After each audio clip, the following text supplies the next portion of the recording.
I can't believe that Rosh Hashanah is a few short days away. It's such a beautiful time of new beginnings, introspection and reflections, family gathered together in celebration, and every dish served carries meaning and purpose. Today, I'm inviting you into my kitchen to share all the delicious dishes that I'm preparing for Rosh Hashanah. If you're new here, hi, I'm Sonia, and here on my channel, I share all about my Orthodox Jewish life, including routines, Shabbat preps, and family-focused content that simplifies life for busy moms. So come along, let's roll up our sleeves, and let's get prepping for Rosh Hashanah.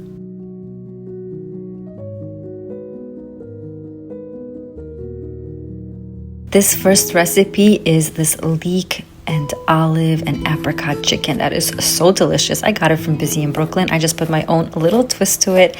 After washing the leeks thoroughly and getting all the sand out, I placed that into a baking tray with my chicken thighs with an entire head of garlic that I peeled, a handful of apricots that I'm putting in inside. I also added in some olives, about a handful of that as well, about a cup of it. I'm going to then season everything with a marinade that I'll be making.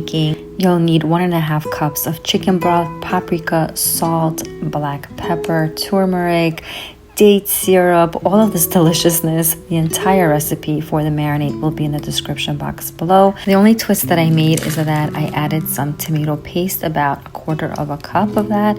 I usually keep my tomato paste in this kind of a plastic bag that I freeze so I could easily take out however much I need. I then added in some lemons that I squeezed up, mixed the entire marinade, and poured that all over the chicken. I then garnished the entire thing with cilantro. You can definitely use parsley. I covered that up with some foil and placed it in a preheated oven set at 400 degrees for 1 hour. After that 1 hour, I basted the entire thing. It's looking amazing already. And then I place it back into the oven for another 30 minutes, basting every few minutes, and it just comes out delicious. The combination of the salty and the sweet is just incredible. Hopefully you'll make this for your Rosh Hashanah table. This next recipe is a melt-in-your-mouth minute steak recipe, and it has become my go-to meat recipe to make when hosting. I start off by dicing 1 onion and add it to a large baking tray.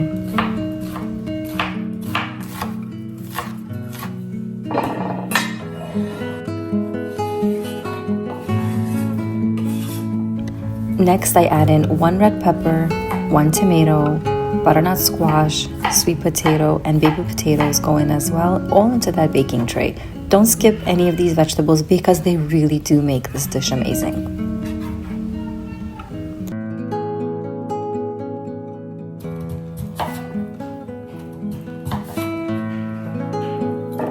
I prefer to cut the baby potatoes in half just to increase the surface area of where the potatoes will touch that delicious sauce that we're going to be making now.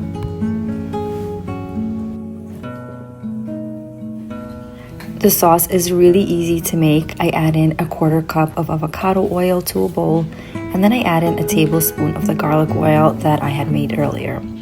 1.5 cups of tomato sauce goes in next, and 1/4 cup of teriyaki marinade.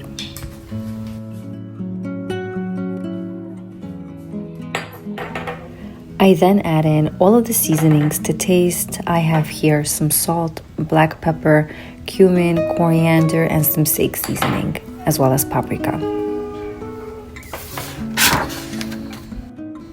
So many of you have already made this recipe when I showed it first on Instagram and are loving it, which makes me so happy. Instagram is generally where I first show my recipes before I post them on YouTube. So if you're not following me there yet, what are you waiting for? I place half of the sauce that we just made on our vegetables, and I mix it all thoroughly.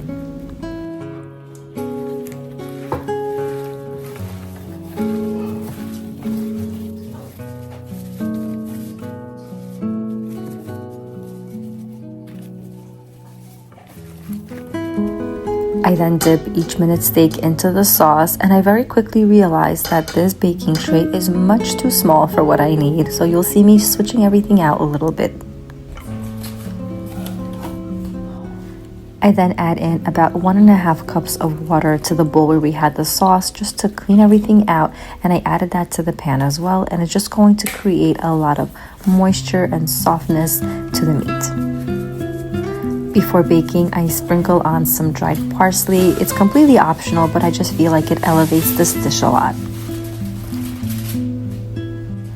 I cover everything with a foil and place it into an oven preheated at 375 degrees for 3 hours.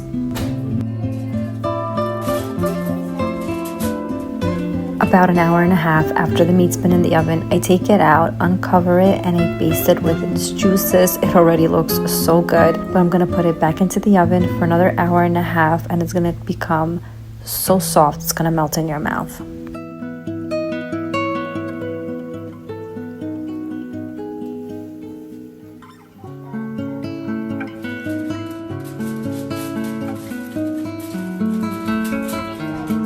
Always just prep everything and put it into the refrigerator and bake it when I got home, but it just caused a lot of stress and anxiety, so I find that doing it ahead of time really does help me. This is your next perfect Shabbat fish recipe that you're going to be making on repeat in your house. Come along and I'll share with you the recipe. To make this recipe, we're going to be generously sprinkling on some salt to the top of the salmon, followed by some black pepper. You can definitely do the salt to taste. I have something called fish seasoning. It's just a mixture of spices, which probably has just paprika, cumin, coriander. I put a nice layer of that on top. And of course, some garlic powder goes on top as well. I then drizzle on some avocado oil throughout the fish. Massage it, give it a little rub-a-dub-dub. Cover the fish up and bake it at 350 degrees for 20 minutes. Now that the fish is out of the oven, we're going to be making the most delicious mustard sauce that really takes this fish up a notch. It contains some oil, mustard, sugar, vinegar, salt, and dill. We're going to also take some lemon slices and decorate the fish even further, which is going to make it look so nice and pretty. Take that sauce and place that all throughout the fish. Use the back of your spoon and smear it all around to coat every single ounce of that gorgeous fish. Just trust me, make it, you'll thank me later.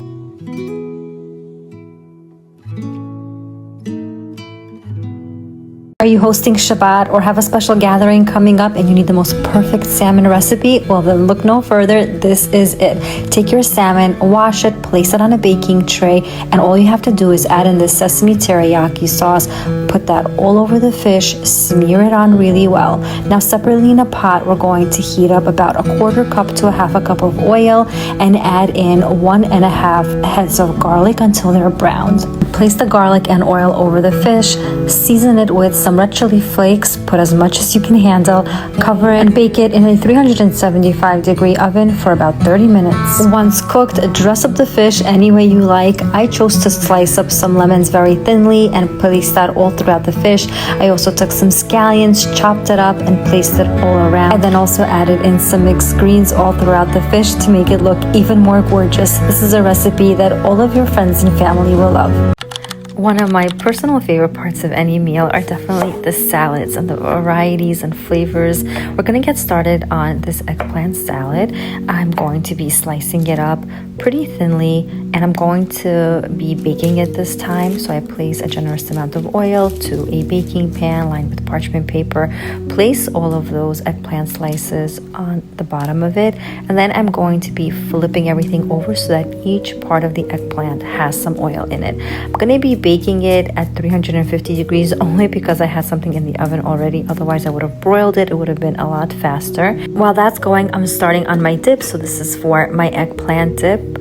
And while that's happening, my eggplants have already browned, so I'm going to be flipping them over so that they can get browned on the other side. The dressing for this eggplant salad is amazing. I have 1/2 cup of vinegar, about 2 tablespoons of honey, some black pepper, salt, 2 garlic cloves that I've minced, and about 1 tablespoon or 2 of cilantro. You can definitely customize the salad to your flavor profile. If the acidity is too much for you, then definitely scale it back. You should make your salads the way that you obviously enjoy them. Don't just go by what someone else is telling you to put into your dressings or sauces or marinades. I dressed it up with some jalapeno peppers, little bits of shallots all throughout, and a little bit of cilantro. I'm going to be then basting the entire thing with that delicious sauce. This can definitely be made ahead of time, a few days in advance. You could just wrap it up with plastic wrap. I did this 24 hours in advance before serving, and it was perfection. Next up is this gorgeous hummus and tahina plate. I have been obsessively making this every time I'm hosting. It's just such a beautiful presentation. I this time went and I bought my hummus. Usually I would make it, but trying to save myself some time, get a good quality one and smear it on the plate like I am doing it right here, almost leaving the middle bare and empty as a little bowl for your tahina. I made this tahina from those pastes that I get from my local supermarket. It's very easy to do. And then add in your favorite oil. You could even use truffle oil in here. It takes it up a completely different level. And now here is the most beautiful part of it, the decorations. I take some sumac and make little stripes all throughout the sides. You could add in any types of seasoning that is your favorite. I'm also adding in some za'atar. I think that contrast with the red, the white, the green is so gorgeous and pretty. I add that all throughout. And then in the center, you could add in some chickpeas. You could add in anything. I'm using some sliced shallots, as you see, for that purple color. And then over the top of that, I just add in some cilantro. It's just stunning. It's a beautiful presentation. Next up are those, oh my gosh, delicious salads. You have to make them. The dressings are amazing. I will leave them below for you in the description box. Into a bowl, I add in all of the salad ingredients. Just make sure that everything is really dry so that it could last. I did this 24 hours in advance just to save myself time. Separately, I made the dressings that I kept in these little bowls. So I have oil, lemon, garlic, a little bit of honey, salt, and black pepper. Mix all of that, and that dressing is ready to go. I place this all into the refrigerator and take it out when I need it. This next salad is a spinach, mango, cranberry salad, but it is so customizable. Instead of the mangoes, you could add in a red apple, or you could add in pineapples if you have that. After that, you add in some craisins. Again, we're just working with different contrasts and colors, so the green, the yellow, the red. I also threw in some pomegranate seeds to make it very festive and Rosh Hashanah, themed. For the dressing, it couldn't be simpler. You just have oil, a mustard, and honey. You could use any type of oil, yellow mustard. I have the stone ground mustard here this time. Then I added in some salt and black pepper. That is it. I mixed it all, and that salad is ready to go as well. Wrap the salad in plastic wrap, place it in the fridge, and I'm able to take it out when I'm about to host. Of course, I made all of the delicious dips. I do have a video out separately on all of my dips, like the avocado mousse, like the eggplant salad, matbucha, tomato dip. So definitely check it out. I'll have it linked for you in the description box. I hope that you enjoyed these delicious salad and dip recipes and make them for your family and friends. Want the ultimate moist honey cake for Rosh Hashanah? This recipe is soft, flavorful, and perfect for the Jewish New Year. Now let's come and make it. In the first bowl, we're going to mix up all of the dry ingredients like the flour, baking powder, baking soda, salt, cinnamon, white and brown sugar. All of the ingredients and recipes will be in the description box below for you. In the next bowl, we have all of the wet ingredients, the eggs, the orange juice, the vanilla, honey, and oil. Mix all of that up, and let's brew 1 cup of warm coffee. You just take warm water and add in a tablespoon of coffee. Mix that all together, and now we're going to be adding in all of our dry ingredients into the wet in 3 different stages. Mix all of that well until everything is fully incorporated. Now generously grease your cake pan. You can do this in a variety of different ways. You could do it in a bundt pan like I am doing it here, or in a loaf pan. Just make sure to oil it really well. Add in all of your batter and bake it in a preheated oven set at 350 degrees for 50 minutes to 1 hour. Once cooled, I use a rubber spatula to help release the cake from the actual cake pan. flip it over, and then you can decorate this with confectioner's sugar, or do what I'm doing today. I'm taking some Lotus Biscoff cream, melting it just a bit where it's not too thin and not too thick. Pour that deliciousness over the honey cake and enjoy. Follow Sonia's prep for all of your holiday recipes, like it, and share it with a friend who would enjoy this as well.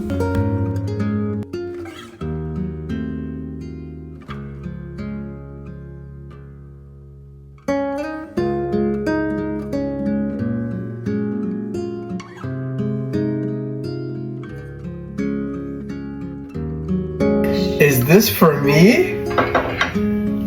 It's always for you. Wow. How fluffy.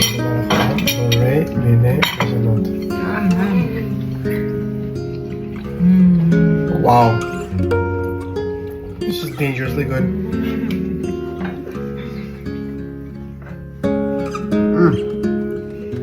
That's amazing. I was shocked. Stop everything you're doing. You need to try these soft, chewy honey cookies. I asked ChatGPT to give me the most epic honey cookie recipe that it can come up with, and wow, did it deliver. They're oil-based and insanely easy. Perfect for Rosh Hashanah. To start off, into a bowl, place in your oil, honey, and brown sugar and mix until smooth.